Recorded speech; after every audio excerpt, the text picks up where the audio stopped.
In this video, I want to talk about what I think is one of the easiest patterns that you can find on a lot of your lakes, your rivers, and your ponds to catch big bass during the summer. And that is by targeting bluegill beds, by targeting brim beds, especially shallow ones. Now, the best thing about this is it doesn't, you don't need fancy electronics to be able to do this. You can typically see bluegill beds with your own eyes. And there's a bluegill bed in the water right here behind me. So at the very end of this video, I'm going to show you exactly what they look like. And this is an active one. There's bluegills all over it. So I'm going to show you exactly what it looks like at the end. But in this video, I want to give you 3 main tips that you should know when it comes to fishing brim beds, when it comes to fishing bluegill beds. Now, before we get into the video, this one is brought to you by my apparel company, Fin Fishing. A lot of you guys may know, but I now have a solid colored USA made sun shirts. This is something that a lot of you have requested. And right now for the month of June 2024, I am running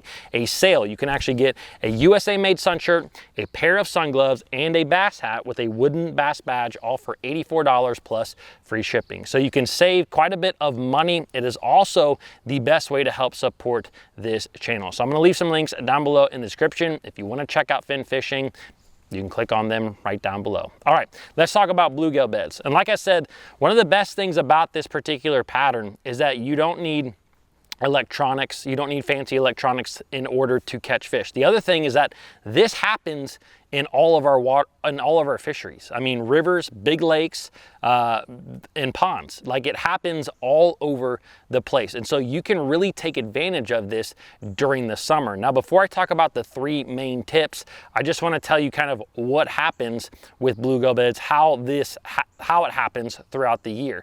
And so the big thing is that bluegill will spawn multiple times throughout the year. Now, I have noticed that they will spawn at any time.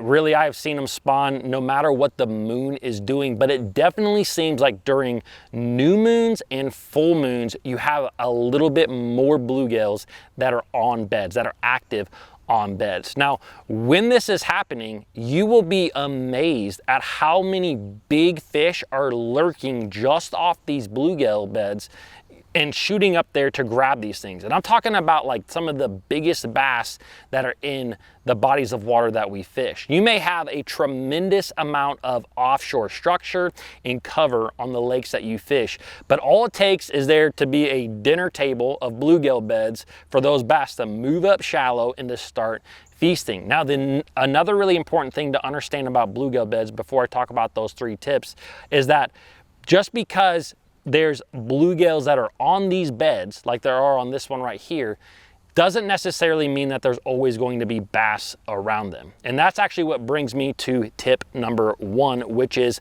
always mark every single bluegill bed that you see. No matter if it is with a GPS or if you mentally mark it, if you write it down in your phone, every single time you see a bluegill bed, I don't care what time of the year it is, mark it somehow. Because the thing is that bluegill will come back to the exact same beds time and time and time again, year after year.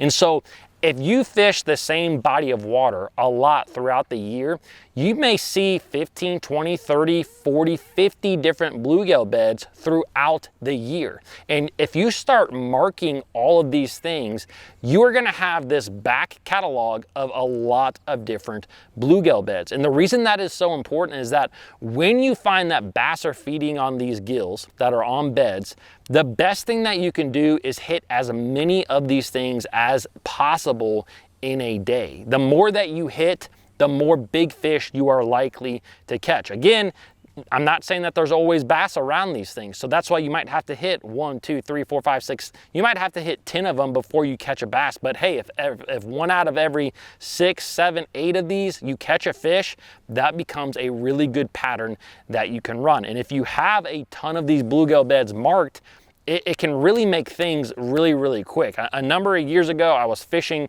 a lake where I had accumulated a ton of bluegill beds, and I was fishing out in the middle of July. I was fishing offshore, and the fish just seemed, I was struggling. I couldn't catch a lot of fish. And I noticed that I had a waypoint of a bluegill bed kind of like fairly close to where I was. So I was like, I'll just hit it. Like, we had a full moon recently. I went up there, I made one cast with a prop bait, and I caught like a 4-pounder. And all of a sudden I'm like, that's really interesting. And now all of a sudden my eyes were opened after I'd been struggling all day to what I could possibly do. So I just started running bluegill beds all over the lake because I had so many of them marked and ended up having a really, really good day. So always mark the bluegill beds, because I'm telling you, like, it can really come together quickly if you have these things marked. Now, let's talk about tip number 2 when it comes to these beds, and that is, don't overcomplicate your lure selection. I think that this is really, really important, because you may be going down the bank and see a bluegill bed, and like, you're throwing every single bait that you have at these beds or around these bass. And the thing is that typically when you have some bass that are ready to hit a bait, they're gonna hit just about anything. I keep it really, really simple. I like a topwater, like either a prop bait or a popper are really good baits. A wake bait can also be really, really good. This is actually a little bluegill wake bait right here. The other thing is a swim jig. You know, a green pumpkin swim jig, maybe a little chartreuse on the tails, that really also mimics a bluegill. And then always a wacky rig. Have a wacky rig rigged up. It's a fail safe. It works all the time, and it can catch some really big fish. So just don't overcomplicate it. Like I said, not only will there not be bass around these beds at times, so you don't want to waste time trying to fish a bunch of lures, but also, like, it just seems like if there's an active one around a bluegill bed, he's going to hit just about anything in the first couple of casts. That's why it's so important to just start running and gunning these things when you see them. It's very, very important. Now, let's talk about the last tip, the third one, and this is, what does a bluegill bed look like? You know, some of you, this may be completely foreign to you. Some of you may already know this. So let's just go ahead and show you exactly what it looks like. So I'm gonna pull this camera off real quick. All right, here we go. I'm gonna show you what a bluegill bed looks like. Now here you go. Literally, the best way to explain it is that it looks like honeycombs. You can see right here, this is actually a pretty small bed. There's a kind of a lay down tree right here, and it goes from here to there. But sometimes these can be really big. There's a nice little bluegill bed, bluegill right there checking me out. He's like, what are you doing, bro? But there's a ton of bluegill on this particular bed. I mean, they're all over the place. So this is exactly what they look like. And a lot of times I'm really up on this thing, and that's because I wanted to show you.